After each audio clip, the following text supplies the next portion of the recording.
Chelsea greets Adam at Crimson Lights, where they go over Connor's OCD and how great it is that he feels normal now. Adam remarks that things don't feel normal at work.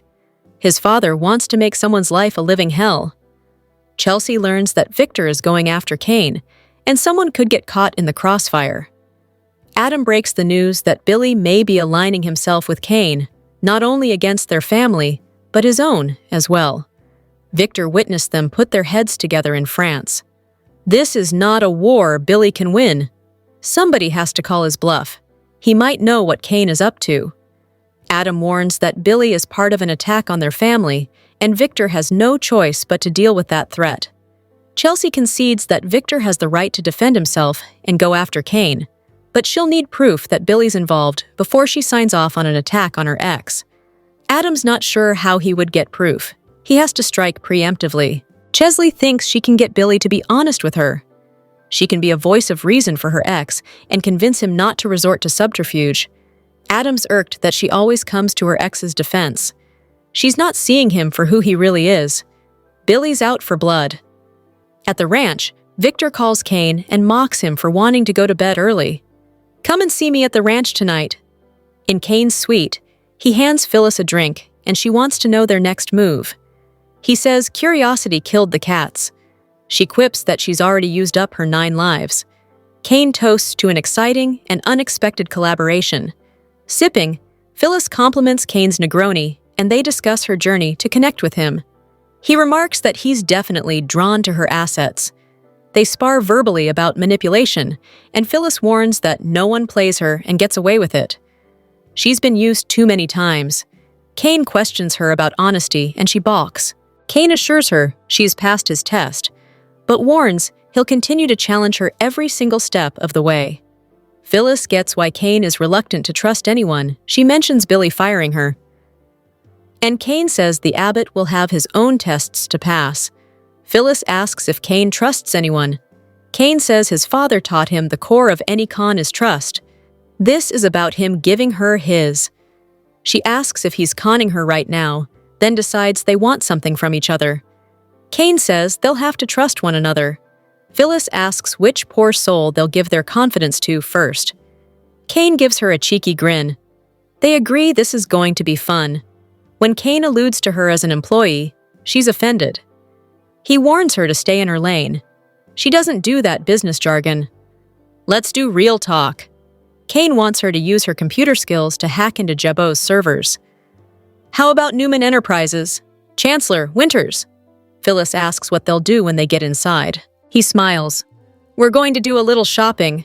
Phyllis asks what's on Kane's shopping list. He'll give her the details once they're inside. Now, he has a meeting with Victor. Phyllis asks if he wants her to accompany him. Kane doesn't think he'd appreciate it. It's at the ranch. Phyllis warns him to be careful. Kane says he won't underestimate him. Billy arrives at Society, where Jack's seated at the bar.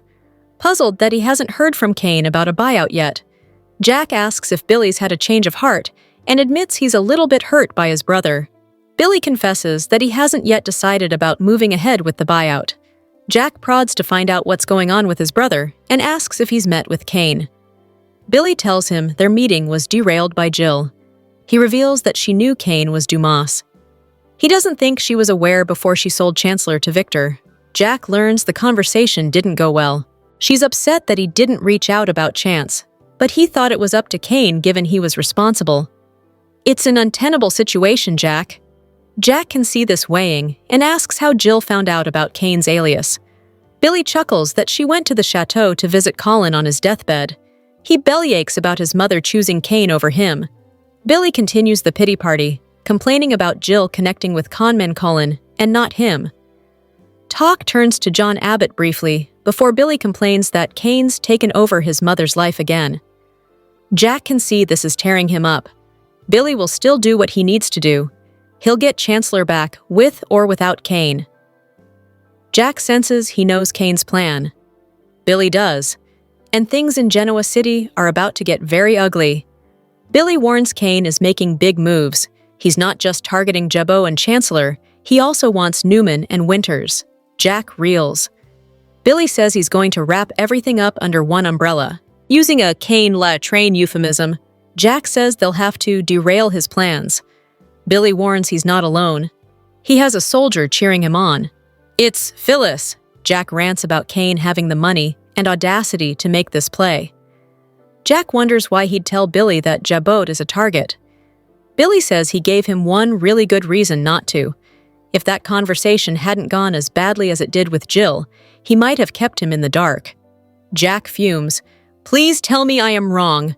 Tell me you would not sell out Jabot and your family to get Chancellor back." At the ranch, Kane admires the rebuild, but all Victor wants to know is if he's given any thought to the proposal he made to him in Nice. Kane states, "You want to know if I need your help taking over Jabot?" Kane reminds Victor that he said he only wants Chancellor. Victor doesn't believe him and knows he's bought up a bunch of real estate. Kane says he can't be upset with him about that, but he might be upset about Nicky wanting to trade him Chancellor for Nick's freedom. Victor, taken off guard but not showing it, says it was a bad move. Kane shrugs. "It was worth a try."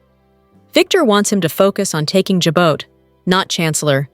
He'll put his weight behind it, and together they'll crush the Abbotts. Back at Society, Billy tells Jack he didn't tell Kane to go to hell. He had to consider the options. Jack can't believe he thought selling out Jabot was an option. Billy tells his brother he'll never go against their family. Jack's relieved to hear that and urges Billy to tell Kane he's in. With him on the inside, they can protect their families. He'll remain the investor in Abbott Communications. Jack is sorry about his rift with Jill. Billy realizes Jack always has his back. Billy told Kane he could buy Jack out. Jack will handle that. They'll bring Kane down from the inside. Phyllis appears, and Billy tells her he was just telling Jack about his conversation with Jill. Jack hustles out of there. Phyllis needles Billy that she got the feeling he was selling Kane out. Billy insists he's Team Kane. She says Kane doesn't want him anymore. He doesn't think Billy can commit. He also has mommy issues. Phyllis claims Kane asked her to tell Billy the offer is off the table. She explains that the leadership team can't have a weak link. Billy thinks she took advantage of the situation when he left the suite. Is this payback for letting her go? Phyllis sneers her denial. Billy reminds her that he saved her life in the clinic. She says Nick did. Billy asks if she'll repay him by taking over his family's company. She informs him it's over and he's out. Billy snaps, "We'll see." She smirks as he takes off. At Crimson Lights, Adam tells Chelsea that Billy has bad intentions. He lied to everyone that he had moved on from Chancellor. But it's not true. This is all about payback. It's time to let go of her devotion to him and side with her family. Hello everyone, welcome back to my channel, Pulse Canvas. It's me, Julie here. I hope everyone is having a wonderful day. Keep watching. So let's dive into today's video. Young and Restless has been on a bit of a bender lately when it comes to killing off characters, but nothing prepared us for this latest shocker, which has come right out of nowhere. Damian Kane was given just enough time to reconcile with his dying mother and latch onto a love interest before he found himself on the wrong end of a deluded day player's dagger. Next, poor Chance Chancellor met his maker whilst trying to manage the murderer, who made a run for it. When another shot rang out, it was Killer Carter taking his own life. So, that was 3 characters lost amid the murderous maze. Plus, we said a tearful farewell to Cole back in Genoa City, who lost his battle with Legionnaire's disease. All of this came shortly after the demise of the deliciously crazy Aunt Jordan and the presumed death of Ian Ward, whom viewers know is alive and, if not well, surely plotting his revenge nonetheless. That's 5 deaths in as many months, and now another shocking twist is upon us. Stunned fans could hardly believe their ears when Billy got on the phone with his mother, Jill, who shamed him for not mentioning the death of his nephew, Chance, and referred to him as Nina's only son. Wait, what? The line left many fans horrified that the young and restless writers had seemingly done away with Nina's firstborn son, Ronan Malloy. Of course, the writers' killing off Ronan was most likely unintentional, a mistake, but an egregious one, particularly for those of us who have long awaited his return to Romance Red. Oh, the heat he and Phyllis brought back in the day. Anyway, we certainly hope Malloy is off fighting crime, and/or his various demons in parts unknown. and that someone will think to fill him in on the death of his half-brother. Would you like to see Ronan return? Vote! Welcome to the Young and the Restless Daily YAPP for a quick, and by that I mean you're already halfway done, recap of the most amazing or what the heck did we just watch moments on today's episode. Let's get to it. On The Young and the Restless today, Kane took one phone call and flipped the script on Victor. At the end of yesterday's show, Victor called Kane from Adam's office at Newman Media and told him that he wanted to talk to him. In TGVN language, that means drop whatever you're doing, figure out where I am, and come to me immediately. In Ashbian, that means whatever. So we got some comic relief when Victor called back a while later. He had gone to the ranch and waited, but Kane didn't show up, and that seemed to confuse the mustache. He called Kane and asked where he was. "The same place I was the last time you called," Kane quipped. Victor reminded Kane that he had told him he wanted to see him, but Kane clapped back. He told him that all Victor had done was say he wanted to talk, but then he hung up on him. Sure, Kane later agreed to go find out what the big guy wanted, but in that moment, he talked to Victor in a way that we wish more people would. Maybe Claire should team up with Kane after all. Victor wouldn't know what hit him. Want more details? We got you! Soap Central has the best full YNR recaps on the internet. You can even go back over 30 years and read each and every one of them. If you can't wait until the next episode, we have daily spoilers too. And whatever you do this weekend, do not, seriously, do not forget to read the 2 scoops for some laughs in the as close as we can come to being a watching party without actually being a show. And the best part is if you agree or disagree, we want to know. As always, share your comments below. The Young and the Restless spoilers for Monday, August 11th reveal that Daniel Romalotti Jr. will address his real feelings for Tessa Porter, while Diane Jenkins Abbott gets some unsettling news. For starters, Daniel will join Danny Romalotti for a catch-up session in the park. It'll prove pretty enlightening when it comes to Daniel's bond with Tessa, and the turn it's been taking lately, at least on his end. Based on what Daniel confides, Danny will sense that his son may view Tessa as more than just a friend. Daniel will eventually confess that he may be developing real feelings for Tessa, but things will obviously be complicated due to her marriage being in limbo. Tessa is still in love with Mariah Copeland, but she's feeling hurt over their separation and Mariah's refusal to open up about her issues. Since Mariah is shutting Tessa out and making unilateral decisions about their relationship, Tessa will continue to struggle and wonder if they have a future together. Over with Jack Abbott. YNR spoilers say he'll have a lot on his mind following a strategy session with Billy Abbott. Jack will eventually open up to Diane about Kane Ashby's plans in Genoa City and how Billy could help protect Jabot. However, Diane will be alarmed when she realizes Billy just might make or break the future of the family business. Billy will have to convince Kane that he's a team player for this takedown mission to work. The goal will be to have Billy report back to Jack with intel and ultimately thwart Kane from the inside. Of course, Diane may question if they can trust Billy to stay loyal to the Abbotts. Billy also tends to get distracted easily, so Diane may fear they need some sort of backup plan in case he fails them. As for Kane, he'll consider whether he should move forward with a Victor Newman alliance against the Abbotts. Even if Kane lets Victor believe they've reached an agreement, there's certainly the potential for a betrayal on both sides. The Young and the Restless spoilers say Victor and Kane will have to be careful, so we'll bring you updates on any dirty moves that might be on the horizon. The Young and the Restless spoiler for Friday, August 8th reveals some major moments in Genoa City. An unexpected deal comes to fruition while someone pushes their ex's buttons, and a character is forced to take sides. What's set to unravel during Friday's show? Time to find out. The Young and the Restless spoilers for Friday, August 8th hint that Victor Newman will strike an unexpected deal. This is interesting as during the closing moments of the Thursday, August 7th episode, the mustache called up Kane Ashby for an impromptu meeting. Will Victor align himself with Kane to throw the Abbotts and Jabot under the bus? As much as Victor can't stand Kane, he can't stand the Abbotts that much more. Then again, he was also just planning to get Lily Winters to gather intel by getting closer to Kane. Victor could be playing both sides to the middle.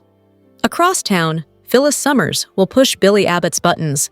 While Billy seemed to be on the fence where working with Kane was concerned, after a conversation with Victor this week, it also looked like he had changed his tune. How will Phyllis poke at Billy? Could this banter be something that brings them closer to a reunion? Finally, The Young and the Restless spoilers for Friday indicate that Chelsea Lawson will be forced to take a side. Is this about Newman Media and Victor's need to run that bad piece on Billy? Chelsea has been adamant about not throwing her ex under the bus, but at the end of the day, Victor owns Newman, which owns Newman Media, so Chelsea will need to draw a line in the sand. With that said, Adam Newman is happy that he and his pops are finally getting along. Will Chelsea jeopardize this harmony by digging her heels in at work? Are you pumped about Friday's show? Comment below. Watch your favorite CBS soap daily, and check out SOS often for the best Young and the Restless spoilers, news, and updates. Also this week on Y&R, Claire takes matters in her own hands, and Lily delivers bad news to Holden. The Young and the Restless spoilers for August 11 to 15 reveal Adam's feelings whenever he hears Chelsea stick up for Billy. Meanwhile, Claire continues to take matters into her hands, and Lily delivers bad news to Holden. For a minute, we thought, while the bulk of the Newmans were away at that bizarre Dumas get-together murder mystery tour, Adam and Chelsea's professional beliefs gelled back in Genoa City. They were on the same page. But no, Chelsea still needed to make it clear that she wanted Adam to lay off the anti-Billy war Victor wants his son to wage. Next week, it looks like the head of Newman Media has had it. According to teasers, Adam loses patience with Chelsea's loyalty to Billy. And why shouldn't he lose patience? It's understandable why she would want Adam to take it easy on Billy, but with Victor as Adam's father, that wish can only go so far. What about her loyalty to Adam? How will Chelsea react to this development? Will she regret her choice to work with Adam? Speaking of Billy, it won't be Victor or Adam that he'll have to deal with next week. Instead, he'll have to face Nick, who loses his cool with Billy. Maybe Nick has a problem with Billy's potential alliance with Kane. As for Victor, he can't quit mixing it up with his enemies. He loves to play puppet master, and it's always all about his way or the highway. Look for Victor to retaliate against Kane. Is this a temporary blow, or will Kane go down for the count? Continuing with the Newman news, Claire takes matters into her own hands. We know that this good girl, squeaky clean image that Claire has been projecting could go away in a split second, and it has been fading ever since Victor used Cole's memory to prove a point. And there was also the matter of his team-up with Audra to break up her and Kyle. So what does taking matters into her own hands involve? More importantly, who does it involve? We could totally see her going after Audra, who loves needling Kyle about what went down in Nice. Does Audra need to worry? Does Victor? Meanwhile, if Lily is delivering bad news to Holden, is Holden the last person to find out that Damien is dead? They were besties and colleagues before they had a falling out. How will Holden take the news? Nate has been busy mourning the half-brother he only recently got to know, so he probably isn't up to speed on Audra losing Vibrante and the reason why she lost her company. And if she has her away, it'll stay that way. Audra tries to cover her tracks with Nate. In the world of Mariah and Tessa, Sharon is worried about Mariah. She's isolated herself, and while she visits her daughter, she's just not acting like the Mariah everyone knows. It has frustrated Tessa, and now it's worrying Sharon. Sharon isn't someone who will simply stand by and let her family suffer. Meanwhile, Daniel makes a confession to Danny. If you have seen the video preview for next week's episodes, it has a lot to do with Tessa, which is a direct result of spending so much time together. It's time to reunite Nick and Sharon on The Young and the Restless. A passionate kiss following a harrowing experience in Nice may spark a move all of The Young and the Restless have long been waiting for regarding a long-separated super couple. Thankfully, the time is finally right to reunite Nick and Sharon permanently. The pair, who fell in love when they were teenagers, have a long, complex history that dates back to their first meeting in 1984. Over the decades, they've married and divorced, parented 3 children, faced obstacles and tragedies, and had their share of affairs and relationships with other lovers. Yet, throughout it all, Nick and Sharon's bond has remained strong. They've always been there for each other in times of trouble and turmoil. Never has that been more true than over the past year. When Sharon's meds were tampered with, and she was wrongly led to believe she killed Heather, Nick was the one she confided in. He was the one who refused to believe it was true, knowing Sharon wasn't capable of murder, and ultimately helping to prove her innocence. Later, when Sharon was abducted with Phyllis, Nick spearheaded the campaign to find and rescue her. When Nick and Sharon were taken hostage in Nice, he supported her through another kidnapping ordeal. When Nick was critically injured trying to escape, Sharon returned the favor. She cared for Nick and ultimately got the help needed to save him. Once again, the duo proved their complete loyalty and devotion to each other, that they were each other's ride or die, the one person they could always count on through thick and thin. All of the above has brought the couple back together in a poignant and powerful way. It's enhanced the strong friendship they've forged over the years and opened up the potential for more. Namely, for the former spouses to embark on a romantic relationship again. Having Nick plant that unexpected kiss on Sharon before they left France gave longtime fans of the couple hope that they might finally be headed for a reconciliation. The timing is perfect given everything they've endured together and supported one another through over the past year. It's proven that neither of them will ever love anyone as much as they love each other. Nick and Sharon are true soulmates who deserve another chance at happiness, and hopefully, it won't be too long before they finally get it. The Young and the Restless spoilers tease that Jill Abbott will return for Chance Chancellor's memorial service. She wants to pay her respects to her grandson, and she has a few choice words to tell her son, Billy Abbott. Billy has made some questionable decisions in the past few months. She won't be happy with Billy's choice to align with Kane Ashby, especially considering that Chance's murder was connected to Kane. The Young and the Restless spoilers reveal that Jill will return to Genoa City for Chance's memorial service. Nina Webster will likely return to mourn the profound loss. Jill won't understand how this could happen. The women learn that Carter killed Damian Kane to remove the romantic obstacle for Kane. Carter knew that Kane wanted to be with Lily Winters again. When Kane confronted Carter about Damian's murder, Carter grabbed Lily with a loaded gun to her shoulder. In a heated confrontation, Carter turned the gun on Chance, then ended his life. Carter, Chance, and Damian died in France, with everyone left to pick up the pieces of everything that transpired. When Jill and Nina learn of the circumstances of Chance's murder, they unravel. They cannot believe that Chance is gone, and agreed that Kane was responsible, even if he didn't pull the trigger himself. The Young and the Restless spoilers reveal that Jill loses her cool when she learns that Billy is desperate for Kane to buy into his company, Abbott Communications. Billy also wants Kane to help him acquire Chancellor Industries. Jill cannot believe that Billy intends to use Chance's murder to benefit his career. She finds it in poor taste to use a tragedy to make a deal to save Abbott Communications and make a play for Chancellor Industries.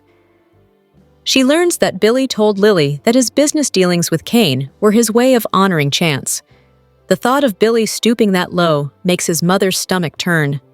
Jill confronts Billy, telling him that he is so blinded by his career goals to see the truth about Kane. The Young and the Restless spoilers state that Jill thinks Kane is a con man and feels absolutely sick that Billy has been fooled and is ready to use Chance's murder to benefit his career. Y&R fans, do you think Kane will make a deal with Billy? Please share your thoughts with us in the comments section below. Remember to watch The Young and the Restless, airing weekdays on CBS and streaming on Paramount+. Phyllis has skills, but can she pull this off? If you thought Kane Ashby's return to The Young and the Restless was going to be a polite wave hello and a couple of martinis at the GCAC, think again. The man is barely unpacked and already neck-deep in secret calls from Victor Newman, shady toasts with Phyllis Summers, and plotting corporate break-ins like they're ordering dessert. Let's start with the fact that Kane got the late-night summons from Victor, which in Genoa City terms is basically an engraved invitation to trouble. Phyllis, never one to miss an opening, immediately wanted the details. But instead of getting answers, she got Kane's sly acknowledgement of just how relentless she can be. Which, let's face it, is both an insult and a compliment when it comes to Phyllis. And then, the toast. Not to friendship, not to business, but to an exciting and unexpected collaboration. Translation: these two are about to light a match and throw it straight into the corporate powder keg of Jabot, Chancellor, Winters, and Newman. Yes, all of them. Kane actually wants Phyllis to hack into the major companies in town, like she's running a Black Friday sale on stolen trade secrets. The banter between them? Absolutely dripping with mutual distrust and low-key flirting. Kane basically admits he likes the game and plans to keep testing Phyllis, while she warns him that nobody plays her and walks away unscathed. These two are so shady together, it's practically solar eclipse levels of darkness. Kane wants clear expectations. Phyllis wants less business jargon and more real talk. So here's the real talk. Kane's plan is basically corporate espionage on steroids. Phyllis doesn't even get the shopping list until they're inside, which is equal parts genius and suspicious. And the cherry on top? Kane's off to see Victor, but claims he can't bring a +1. Not even Phyllis, which, in my book, is either because the meeting is about her or because he's about to cut a deal that could change everything they've just schemed up. So, who's getting burned first? Will they actually pull off a digital smash and grab on Genoa City's biggest empires? Or will one of them turn on the other before the first firewall falls? With these two, the only thing certain is that somebody's about to need a very good lawyer.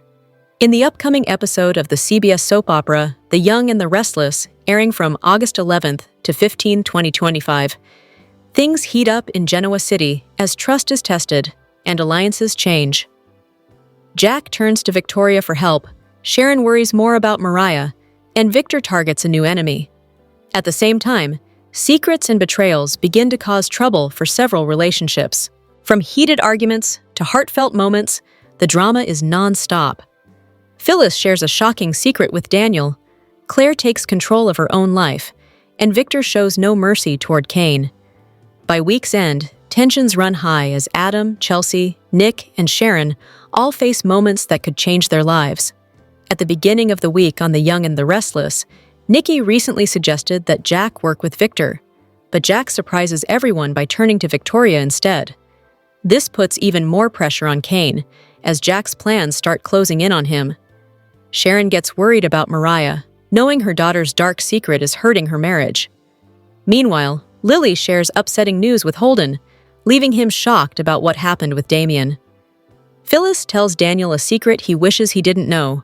While scheming to cause problems between Claire and Kyle, Audra hides her true intentions from Nate.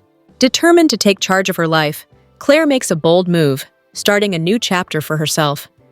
The day is filled with plans and counterplans that could spark new drama. In the middle of the week, on The Young and the Restless, Victor takes action against Kane, making sure his rival feels the full force of his power. Nick gets fed up with Billy's attitude and loses his temper. Jack gets a surprise invitation, but given how badly things went the last time he accepted one, this could bring more trouble than good. Old grudges and new schemes start to mix, setting up more issues ahead. In a surprising move, Victor asks Nick to help him take down an enemy, a job Victor would normally handle himself. Christine asks Lauren for a special favor that could mean a lot to her. Meanwhile, Daniel's growing feelings for Tessa lead him to open up to Danny in a heartfelt moment. The day is quieter, but filled with personal moments that could have significant effects later. By the end of the week on The Young and the Restless, Sharon sees a different side of Nick, reminding them both of everything they've been through together. Kane, despite his history of breaking promises, tells Lily he's committed to her, but it's unclear if he'll follow through. Meanwhile, Adam gets more and more frustrated with Chelsea's loyalty to Billy, sparking tension that could turn into a major fight. This week brings a mix of power moves, emotional moments, and rising tension. With loyalties changing and personal stakes running high, every day in Genoa City brings the characters closer to a major turning point.